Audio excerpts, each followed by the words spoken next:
Hi friends, easy quantiലേക്ക് സ്വാഗതം. ചോദ്യം നോക്കാം. If 20% of p plus q is equal to 50% of p minus q, then find p is to q.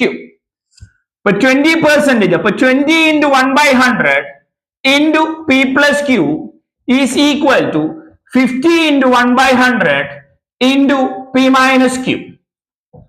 അപ്പൊ നോക്കുക, ഈ 100ഉം ഈ 100ഉം ക്യാൻസൽ ആവും. കാരണം ഈ 100 ഇങ്ങോട്ട് വരുമ്പോ ഗുണനം എന്നാവും അല്ലേ? അപ്പൊ അതും ക്യാൻസൽ ആയി. അതേപോലെ ഈ 0ഉം ഈ 0ഉം ക്യാൻസൽ ആയി.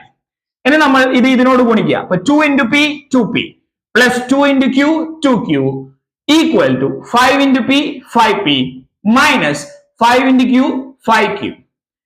ഇനി q-ന്റെ ഇങ്ങോട്ട് കൊണ്ടുവരുന്നു, p-യുടെ അപ്പുറം പോകുന്നു അല്ലെ? അപ്പൊ 2q plus 5q is equal to 5p minus 2p.